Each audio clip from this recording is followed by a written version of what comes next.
Please, just one more bite. The small voice was barely audible over the sound of rain hitting the pavement.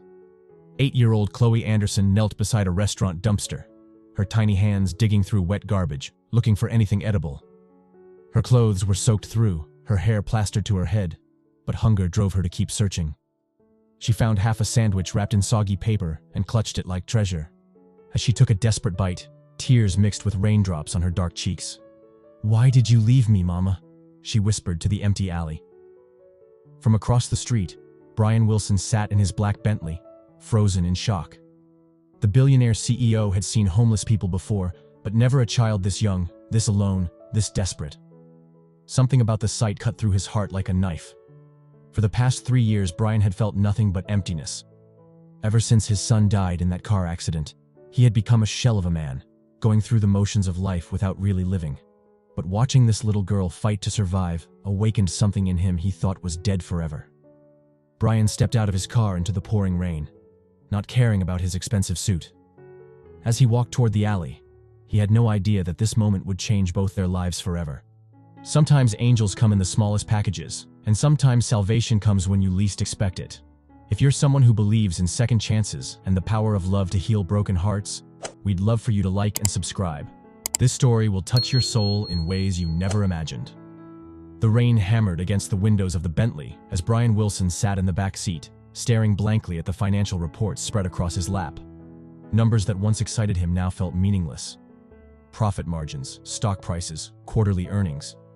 None of it mattered anymore. Nothing had mattered since the day his world collapsed 3 years ago. "Sir, we're running late for the board meeting," his driver Marcus said gently from the front seat. Brian didn't respond. He was thinking about Tommy again. His son would have been 13 today.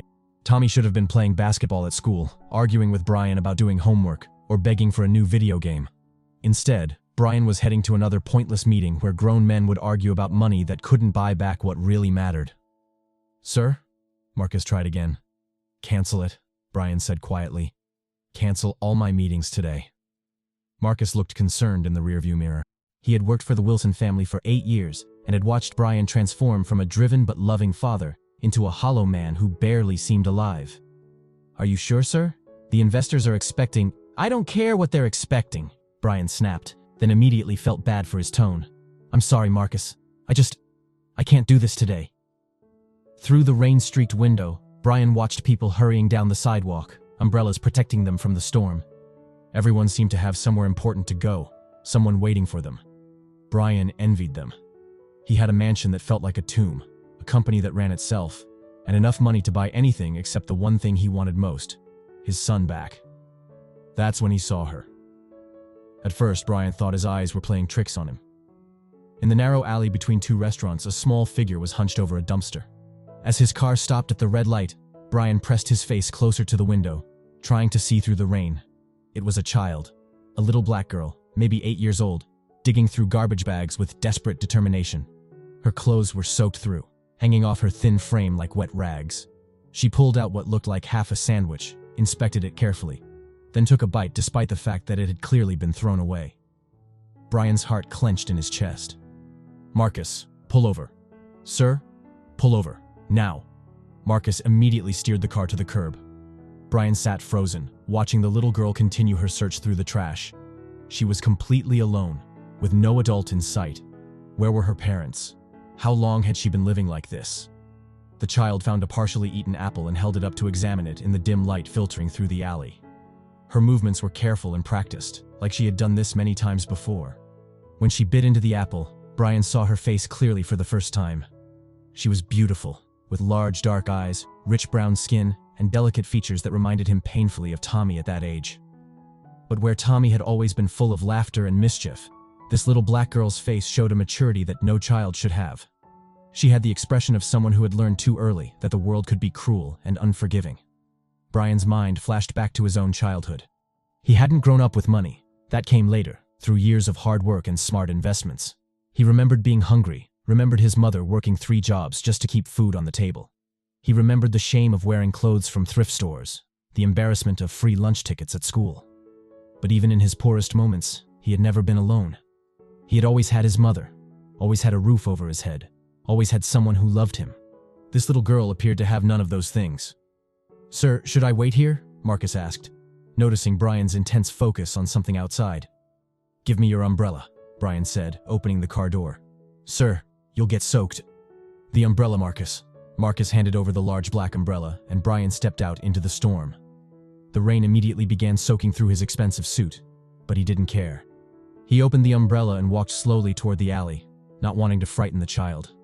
As he got closer, he could hear her talking to herself in a small, sad voice. "It's okay, Chloe," she was saying. "Mama used to say that tomorrow would be better. Tomorrow will be better." The name hit Brian like a punch to the stomach. Chloe. It was such a pretty name for such a small, vulnerable person. He wondered how long she had been telling herself that tomorrow would be better, and how many tomorrows had come and gone without any improvement. Brian stopped about 10 feet away from her, not wanting to startle her. "Excuse me," he said softly. Chloe spun around, her eyes wide with fear. She clutched the apple to her chest and took a step backward, ready to run. "It's okay," Brian said quickly, holding up his free hand in a peaceful gesture. "I'm not going to hurt you. I just wanted to make sure you were all right." Chloe studied his face carefully. Despite her young age, she had learned to read people quickly. This man didn't look dangerous, but Chloe had also learned not to trust too easily. "I'm fine," she said, though her voice shook from cold and fear. Brian could see that she was anything but fine. Her lips were blue from the cold, and she was shivering violently. Her clothes were not just wet, but worn thin, offering no protection against the weather. She looked like she hadn't had a proper meal in days. "You're getting soaked out here," Brian said gently. "Would you like to get somewhere warm and dry?" Chloe shook her head quickly. "I can't go with strangers. That's what Mama always told me." "Your mama sounds very smart," Brian said. "Where is she now?" For the first time, Chloe's carefully controlled expression cracked. Her eyes filled with tears, and her lower lip trembled. She's with the angels now," Chloe whispered. "She got sick and couldn't get better." Brian felt his heart break for this brave little girl. "I'm so sorry, sweetheart. That must be very hard for you." Chloe wiped her nose with the back of her hand. "It's okay. I'm taking care of myself now. I'm good at it." The strength in her voice, the determination to be brave, reminded Brian so much of Tommy that he had to take a deep breath to steady himself. Tommy had always tried to be strong too, especially when he was scared or hurt. "How long have you been taking care of yourself?" Brian asked. Chloe thought for a moment. "Since the flowers started growing again. Mama said I was old enough to be responsible." Brian realized she meant since spring, months ago. This 8-year-old child had been surviving on her own for months, living off scraps and whatever shelter she could find. "Chloe," Brian said, remembering her name from when she had spoken to herself. "That's a beautiful name." She looked surprised that he knew it. "How did you—" "I heard you talking to yourself earlier. I'm Brian, and I was wondering, would you like to have a real meal?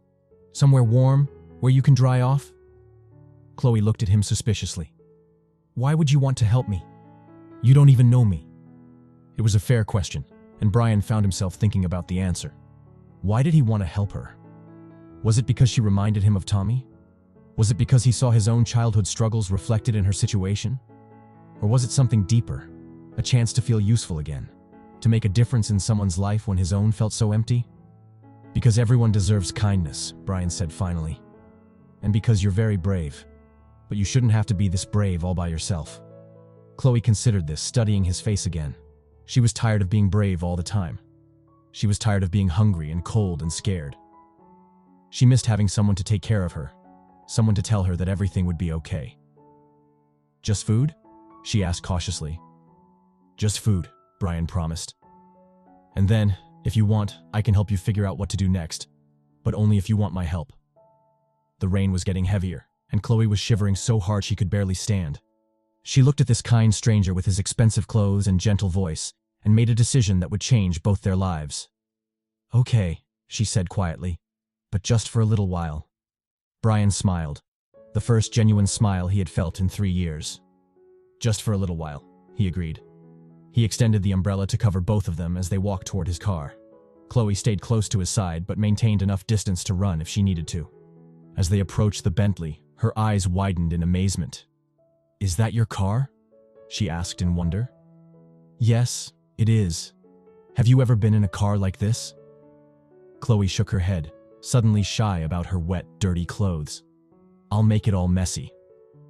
Cars can be cleaned, Brian said gently. People are more important than cars. As Marcus opened the door for them, Brian helped Chloe into the warm, dry interior of the vehicle.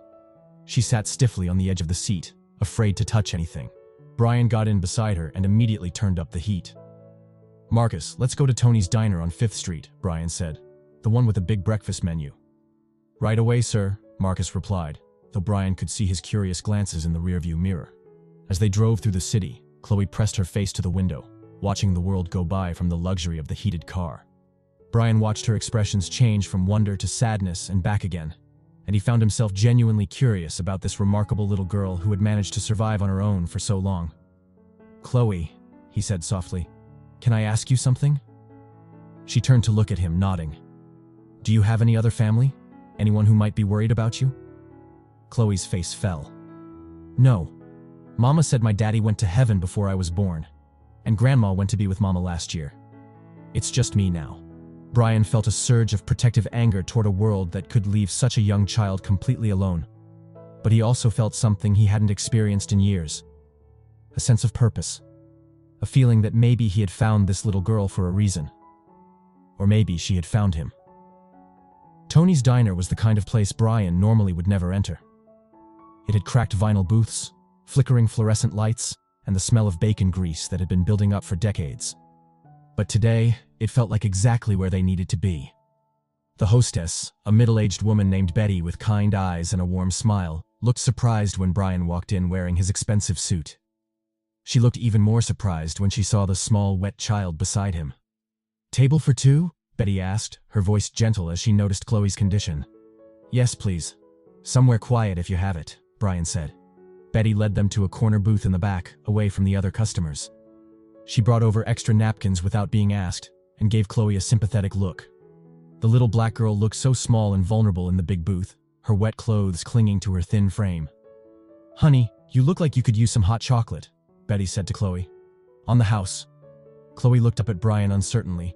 She wasn't used to people being kind to her, and she didn't understand why strangers would give her things for free. That would be wonderful, thank you, Brian said. And could we get some towels? She got caught in the rain. Of course. I'll be right back. When Betty left, Chloe sat stiffly in the booth, her hands folded in her lap. She was still shivering, and her wet clothes were leaving dark spots on the red vinyl seat. It's okay to relax, Brian said gently. You're safe here. I don't want to get everything dirty, Chloe whispered. Mama always said to be respectful in other people's places. Brian felt another stab of pain for this little girl who had been taught such good manners but was now living on the streets. Your mama sounds like she was a wonderful woman. Chloe's eyes lit up for the first time since he had met her. She was the best mama in the whole world. She used to read me stories every night before bed, and she made the best pancakes. And when I was scared, she would sing to me until I felt better. What kinds of stories did she read to you? Princess stories, mostly. She said I was her little princess, and that someday a fairy godmother would come and give us a beautiful house with a big garden. Chloe's smile faded. But I guess fairy godmothers aren't real. Brian's heart ached at the lost innocence in her voice. Maybe they are real. Maybe they just look different than we expect them to.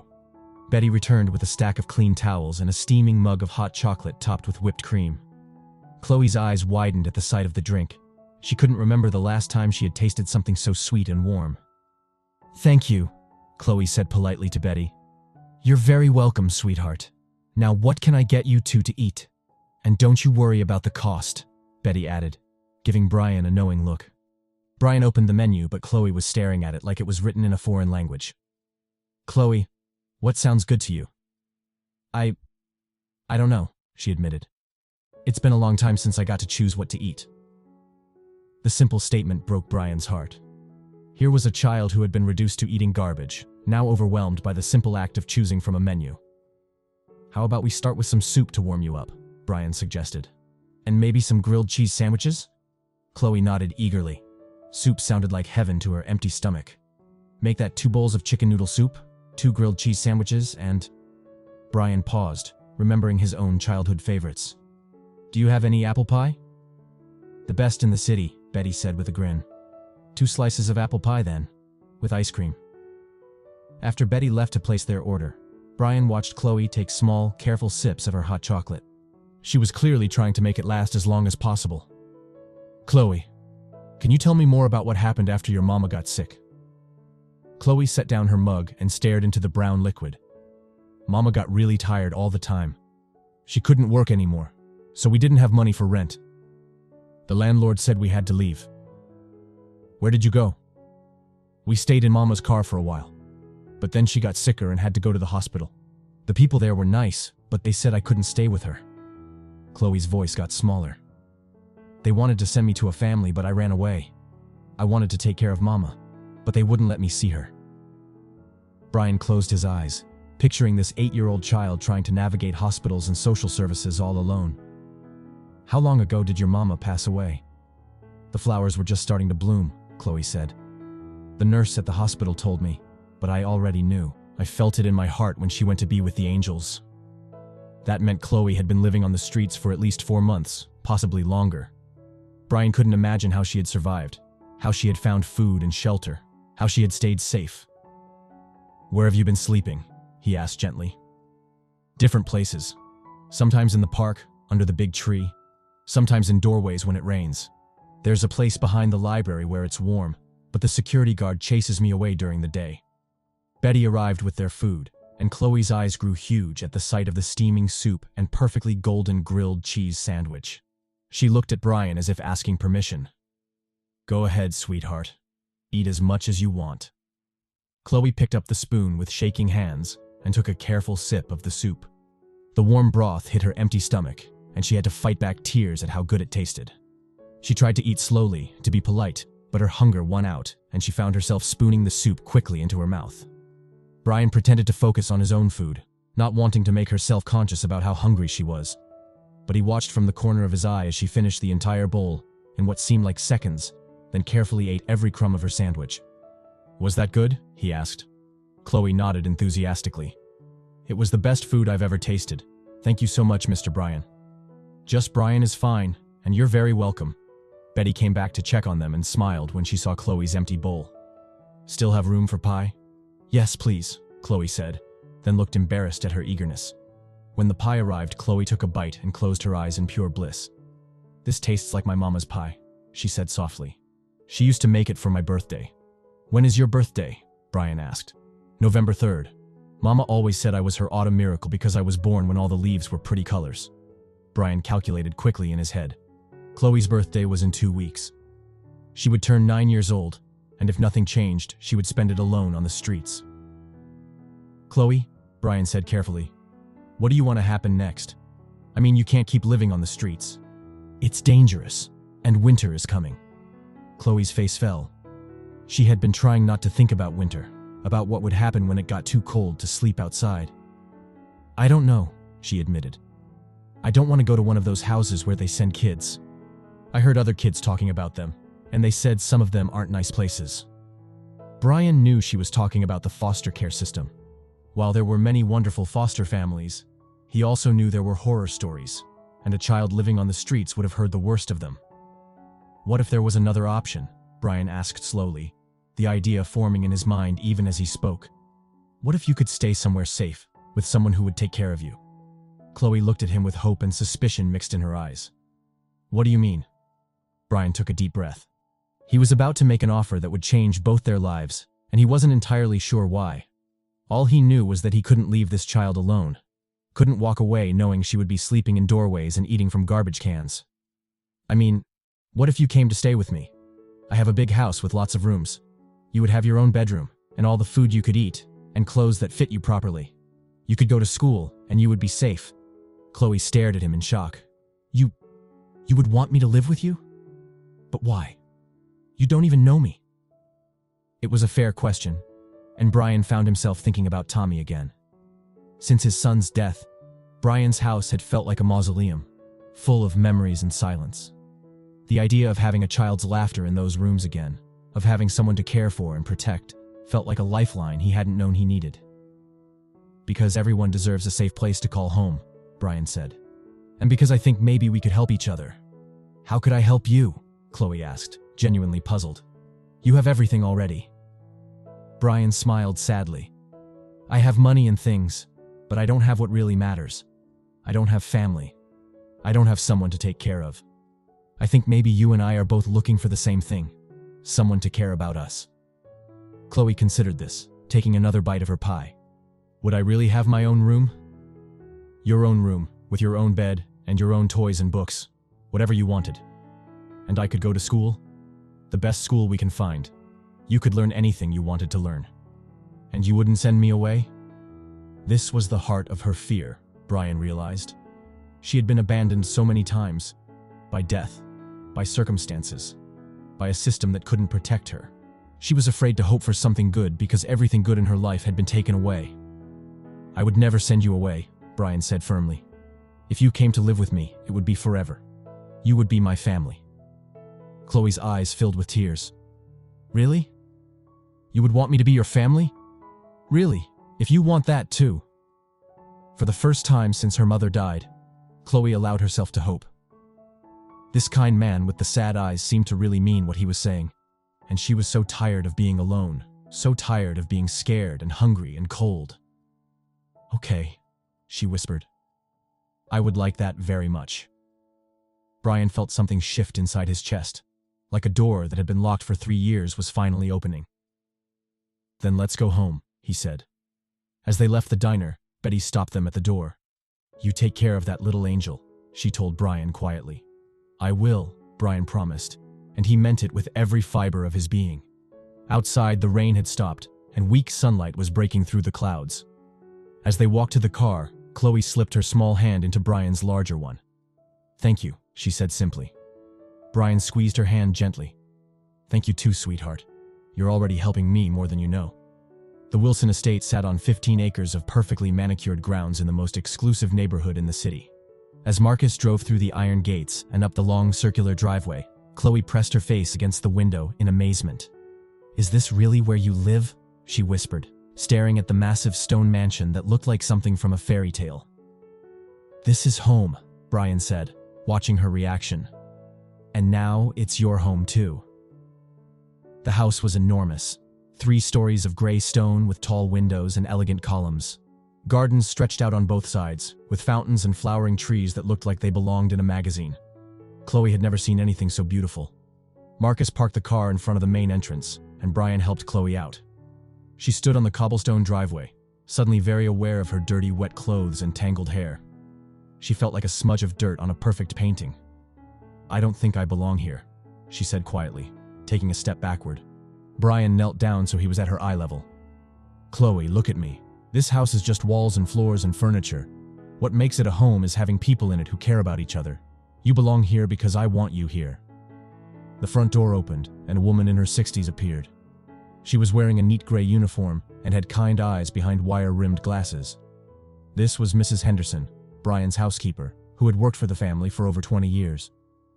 Mr. Wilson, Mrs. Henderson said, clearly surprised to see him home early and with a child. I wasn't expecting you. Mrs. Henderson, I'd like you to meet Chloe, Brian said, putting his hand gently on Chloe's shoulder. She's going to be living with us now. Mrs. Henderson's eyebrows rose slightly, but she had worked for wealthy families long enough to know not to ask too many questions. She simply smiled warmly at Chloe. Hello, dear. Welcome to your new home. Thank you, Chloe said politely, though she still felt overwhelmed by the grandness of everything around her. As they walked through the front door, Chloe's eyes grew even wider. The entryway had marble floors, crystal chandeliers, and a staircase that curved up to the second floor like something from a movie. Oil paintings in golden frames lined the walls, and fresh flowers sat on elegant tables. Would you like to see your room? Brian asked. Chloe nodded, though she was almost afraid to touch anything. They climbed the grand staircase, their footsteps echoing on the marble steps. The second floor had a long hallway with doors on both sides, each one leading to what looked like a different room. Brian stopped in front of a door near the end of the hall. This one is yours, he said, opening it. Chloe stepped inside and gasped. The room was bigger than the entire apartment she had shared with her mother. There was a 4-poster bed with a pink and white comforter, a desk by the window, a bookshelf already filled with children's books, and a toy chest in the corner. French doors opened onto a small balcony that overlooked the gardens.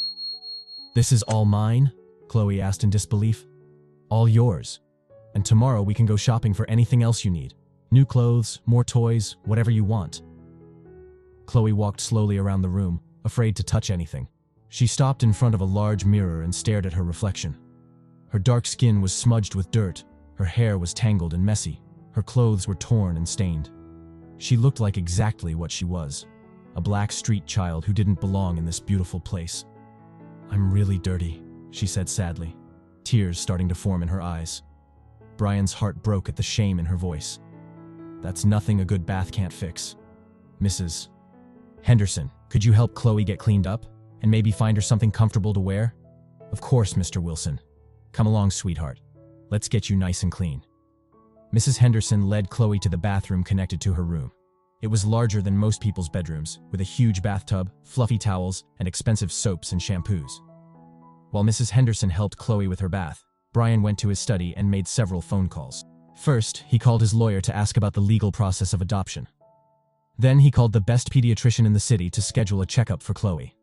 Finally, he called the principal of the most prestigious private school in the area to ask about enrollment. An hour later, there was a soft knock on his study door. "Come in!" Brian called. Chloe appeared in the doorway, and Brian barely recognized her. Mrs. Henderson had worked magic. Chloe's natural hair was clean and beautifully styled, and her rich brown skin glowed with health now that she was clean and well-fed. She was wearing a soft pink dress that Mrs. Henderson had found in storage, left over from when Brian's niece had visited years ago. But it was Chloe's face that showed the biggest transformation. Clean and fed, she looked like the beautiful, innocent black child she was meant to be.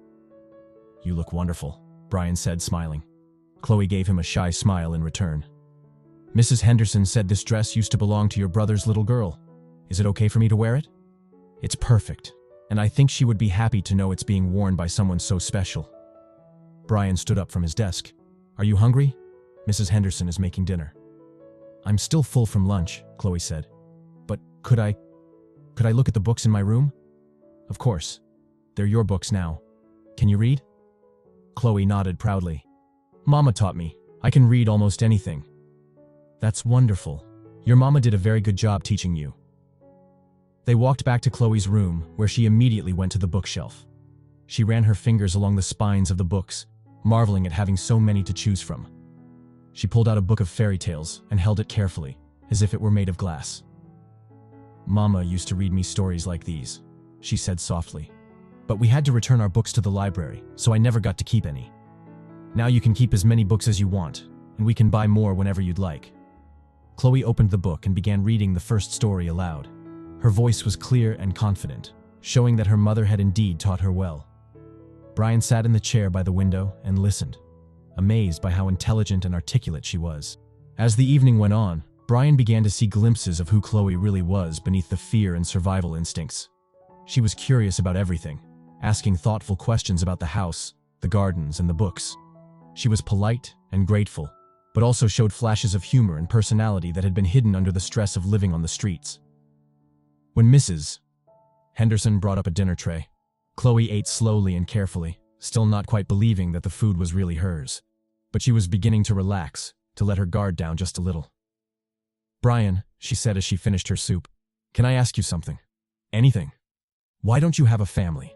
I mean, why do you live in this big house all by yourself?" It was an innocent question, but it hit Brian like a physical blow. He had been so focused on taking care of Chloe that he hadn't thought about having to explain his own story. "I used to have a family," he said quietly. "I had a wife and a son, but they're not here anymore." Chloe's eyes filled with understanding. "They went to be with the angels too?" Brian nodded, not trusting his voice to speak. "I'm sorry," Chloe said softly. "It hurts really bad when people you love go away, doesn't it?" "Yes, it does. But maybe," Chloe said thoughtfully, "maybe they sent me to you so you wouldn't be so lonely. Mama always said that angels watch out for people and send help when they need it most." Brian stared at this wise little girl who had already endured so much loss in her short life, yet still believed in angels and hope. Maybe she was right. Maybe Tommy and his wife Sarah were somehow behind this meeting. Maybe this broken little girl and this broken man were exactly what each other needed. I think your mama was very smart, Brian said. And I think maybe you're right.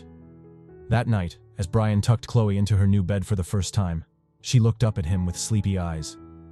Brian, will you still want me here tomorrow? When you remember how nice and quiet your house was without me? Brian's heart clenched at the vulnerability in her question. Chloe, I want you here tomorrow, and the day after that, and every day after that. This house hasn't been a home for a long time. You're going to make it feel alive again. Promise? I promise. Sweet dreams, sweetheart.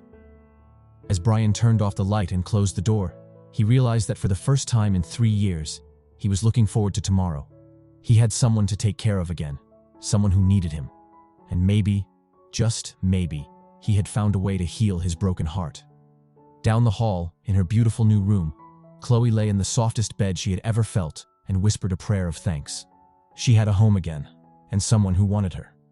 Tomorrow she would wake up safe and warm and loved. For both of them, the future suddenly looked brighter than it had in a very long time. 3 weeks had passed since Chloe arrived at the Wilson estate, and the transformation in both their lives was remarkable. The house that had once echoed with silence now rang with the sound of a child's laughter, footsteps running up and down the grand staircase, and the gentle hum of someone who was finally home. Brian stood in his study, watching through the window as Chloe played in the garden with Luna, the golden retriever puppy he had surprised her with the week before. Her beautiful brown skin glowed in the sunlight as she laughed and ran with the dog. She had named the dog after her mother's favorite song about the moon, and the two had become inseparable. She's beautiful when she smiles, isn't she? Mrs. Henderson said, appearing beside him with a cup of coffee. She is, Brian agreed. It's hard to believe she's the same frightened child I found 3 weeks ago. But even as he said it, Brian knew there were still walls Chloe hadn't let down. She was polite and grateful, but there was a careful distance in her behavior, as if she was still waiting for something bad to happen. She never asked for anything beyond what was offered, never complained, and always seemed surprised when good things came her way. Mr. Wilson, Mrs. Henderson said carefully, have you given any thought to enrolling her in school? She's been reading every book in that room, and I think she's getting restless. Brian had been thinking about school, but every time he brought it up, Chloe found a way to change the subject. He suspected she was afraid of leaving the safety of the house, afraid that if she left, she might not be allowed to come back. I'll talk to her about it today, Brian said. That afternoon, Brian found Chloe in the library, curled up in the big leather chair by the window with Luna at her feet. She was reading a book about astronomy, completely absorbed in the pictures of planets and stars. That looks interesting, Brian said, settling into the chair across from her. Did you know that some stars are so far away that their light takes millions of years to reach us? Chloe said excitedly. So when we look at them, we're actually seeing what they looked like millions of years ago. That's amazing. You're very smart, Chloe. She beamed at the praise, then grew more serious. Mama always said that education was the most important thing, because it was something nobody could ever take away from you. Your mama was right. Speaking of education, I've been thinking it might be time for you to start school. Chloe's face immediately closed off and she looked down at her book. I don't need to go to school. I can learn everything from books. Books are wonderful, but school is about more than just learning facts. It's about making friends, learning to work with other people, discovering what you're passionate about. What if the other kids don't like me? Chloe asked quietly. Why wouldn't they like you? Chloe was quiet for a long moment, then said in a small voice, What if they know I used to live on the streets? What if they know I don't really belong here? Brian's heart ached for her. Despite all the love and care he had showered on her, she still saw herself as an outsider, still believed she wasn't worthy of the good things in her life. Chloe, look at me. When she raised her eyes to his, he continued, You belong here because I want you here. You belong in any school because you're smart and kind and wonderful, and anyone who can't see that isn't worth worrying about. But what if they ask questions about where I came from? Then you tell them the truth, that your mama died, and now you live with someone who loves you very much. You don't owe anyone your whole story. Chloe considered this, absently petting Luna's soft fur. Would you come with me? The first day? Of course. I'll take you and pick you up every day until you feel comfortable. Promise? I promise. The next morning, Brian took Chloe shopping for school clothes and supplies. She was amazed by the rows of pretty dresses, comfortable shoes, and colorful backpacks. But when the salesperson suggested they buy enough outfits for several weeks, Chloe pulled Brian aside. "That's too much," she whispered. "I don't need so many things. Sweetheart, you deserve to have nice things, and you'll need different clothes for different activities at school. But what if you change your mind about me? What if you decide you don't want me anymore and I have to leave? Then all these expensive clothes will be wasted." Brian knelt down in front of her, taking her small hands in his.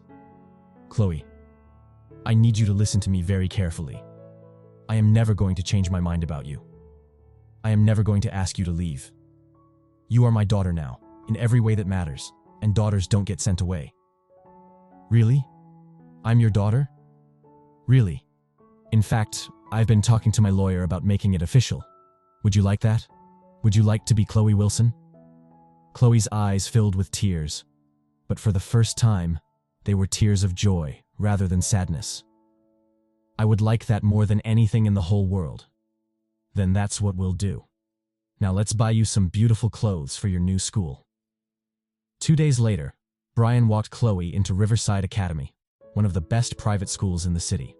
She looked beautiful in her new navy blue dress and matching shoes, her hair pulled back with a ribbon that matched her outfit. But Brian could feel her trembling as they approached the principal's office. Mrs. Patterson, the principal, was a warm woman in her 50s who immediately put Chloe at ease. "Welcome to Riverside Academy, Chloe. We're so excited to have you join our school family." "Thank you," Chloe said politely, though she stayed close to Brian's side. "Let me introduce you to your teacher, Miss Rodriguez. She's wonderful, and I think you're going to love her class." Miss Rodriguez was a young Latina woman with kind eyes and an infectious smile. She crouched down to Chloe's level and spoke to her gently. "Hi, Chloe. I've heard so many good things about you. Are you ready to meet your new classmates?" Chloe looked up at Brian uncertainly. "Will you stay for a little while?" "I'll walk you to your classroom and stay until you feel comfortable," Brian promised. The third-grade classroom was bright and cheerful, with children's artwork on the walls and learning centers set up around the room. When they walked in, 20 pairs of curious eyes turned to look at the new student. "Everyone, I'd like you to meet Chloe Wilson," Miss Rodriguez announced. "She's going to be joining our class." A girl with red pigtails raised her hand. "Where did you come from, Chloe?" Chloe looked panicked for a moment, then remembered Brian's advice. "I used to live somewhere else, but now I live here with my dad." She looked at Brian when she said, "Dad," and he felt his heart swell with pride and love. This was the first time she had called him that, and it meant everything to him. A boy named Marcus asked, "Do you like to play soccer?" "I don't know how," Chloe admitted, "but I'd like to learn." "I can teach you at recess," Marcus offered. "That's very kind of you, Marcus," Miss Rodriguez said. "Chloe, why don't you tell us something interesting about yourself?" Chloe thought for a moment. "I know a lot about stars and planets. Did you know that if you could drive a car to the sun, it would take over 100 years? The children looked impressed, and several hands shot up with questions about space. Brian watched as Chloe began to relax, her natural intelligence and curiosity shining through as she answered their questions. "I think she's going to do just fine," Miss Rodriguez whispered to Brian. "She's clearly very bright and well-mannered." "She's been through a lot," Brian said quietly. "She might need some extra patience as she adjusts." "We'll take very good care of her," Miss Rodriguez assured him. When it was time for Brian to leave, Chloe walked him to the door. "You'll be here to pick me up?" "I'll be waiting right outside when school ends. Have a wonderful day, sweetheart." "Dad?" The word still sounded new and precious coming from her lips. "Yes? Thank you for everything." Brian kissed the top of her head. "Thank you for making me a dad again." As Brian drove back to his office, he realized that for the first time in 3 years, he felt complete. Chloe had filled a hole in his heart that he thought would never heal. She had given him purpose again, reason to smile, hope for the future. His phone rang, interrupting his thoughts. It was his lawyer. "Brian, I have good news. The preliminary paperwork for Chloe's adoption has been approved. Since there are no living relatives to contest it, and given her circumstances, the judge is willing to fast-track the process." "How fast?" Brian asked. "If everything goes smoothly, she could legally be your daughter within the month." Brian felt tears of joy spring to his eyes. "That's wonderful news. There is one thing, though. The court will want to do a home study and interview both of you to make sure this is what Chloe wants." "It is," Brian said with absolute certainty. "This is what we both want." That afternoon, Brian waited outside Riverside Academy with the other parents, feeling nervous and excited to hear about Chloe's first day. When the doors opened and children began streaming out, he spotted her immediately. She was walking with the red-haired girl from that morning, both of them giggling about something. "Dad!" Chloe called out, running toward him with her backpack bouncing on her shoulders. "How was your first day?" Brian asked, scooping her up in a hug. "It was wonderful. Emma showed me how to use the computer in the library, and Marcus taught me to kick a soccer ball, and Miss Rodriguez said I can help her feed the class hamster tomorrow. That sounds like a perfect day. And Dad? I made friends. Real friends who like me just the way I am." As they walked to the car together, Chloe chattering excitedly about everything she had learned, Brian marveled at how much their lives had changed. 3 weeks ago, he had been a broken man with no purpose. Now he was a father again, with a daughter who filled his days with joy and laughter. "Dad," Chloe said as they drove home, "do you think Mama can see me from heaven?" "I'm sure she can, sweetheart. I think she's happy that I found you. I think she sent her love down with the angels to make sure you would take care of me." Brian smiled, thinking about his own family watching from above. "I think all of our angels work together to bring us to each other. I love you, Dad. I love you too, Chloe. More than you'll ever know." 6 months later, the Wilson mansion buzzed with excitement and preparation. Today was not just any ordinary day. It was Chloe's 9th birthday, and more importantly, it was the day her adoption would be finalized in court. After today, she would officially and legally be Chloe Wilson, Brian's daughter in every sense of the word. Brian stood in the kitchen, watching Mrs. Henderson put the finishing touches on a 3-layer birthday cake decorated with pink roses and 9 colorful candles. The dining room had been transformed with balloons and streamers, and presents wrapped in shiny paper waited on the side table. "She's going to be so surprised," Mrs. Henderson said with a warm smile. "I can't believe how much she's grown in just 6 months." Brian nodded, marveling at the transformation himself. The frightened, hungry black child he had found eating from a garbage can had blossomed into a confident, joyful little girl who filled their home with laughter and love. Chloe excelled in school, had made several close friends, and had even joined the school's science club after discovering her passion for astronomy. But more than her academic success, it was the light in her eyes that told the real story. She no longer looked over her shoulder, waiting for something bad to happen. She no longer asked permission for every small thing or apologized for taking up space. She had learned to trust that this home, this love, was permanent. "Mr. Wilson," Mrs. Henderson said gently, "you should get ready. The court appointment is in 2 hours." Brian looked down at his casual clothes and realized he should dress appropriately for such an important day. As he headed upstairs, he passed Chloe's room and heard her talking to Luna. "Today I become a real Wilson, Luna. Can you believe it? I'm going to have the same last name as Dad, and nobody can ever say I don't belong here." She paused, and when she spoke again, her voice was softer. "I wish Mama could be here to see it. But I think she knows. I think she's happy I found such a good dad." Brian's eyes filled with tears at her words. Even after all these months, hearing her call him Dad still made his heart skip a beat. He knocked softly on her door. "Chloe, it's time to get ready for court." The door flew open, and Chloe launched herself into his arms. She was wearing the special dress they had picked out together, a beautiful navy blue outfit with a white collar that made her look both grown-up and adorable. "I'm so excited, Dad. Are you excited?" "I'm more excited than I've ever been about anything," Brian said truthfully. An hour later, they arrived at the courthouse. Chloe held Brian's hand tightly as they walked up the steps, not from fear, but from anticipation. Several of their friends had come to witness this special moment. Mrs. Henderson, Marcus the driver, Miss Rodriguez from school, and even Emma, Chloe's best friend, with her parents. In the courtroom, Judge Martinez smiled warmly at them from behind her bench. She was known for her kindness in family court cases, and she had already reviewed their file thoroughly. "Mr. Wilson and Chloe," Judge Martinez began, "I've been looking forward to this day. It's not often that I get to finalize an adoption that is so clearly meant to be." She looked directly at Chloe.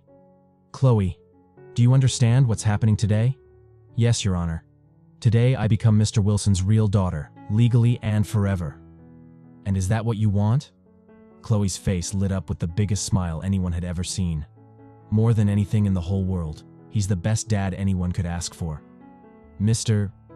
Wilson," the judge continued, "do you promise to love, protect, and care for Chloe as your own daughter for the rest of your life?" "I promise, Your Honor." She already is my daughter in every way that matters.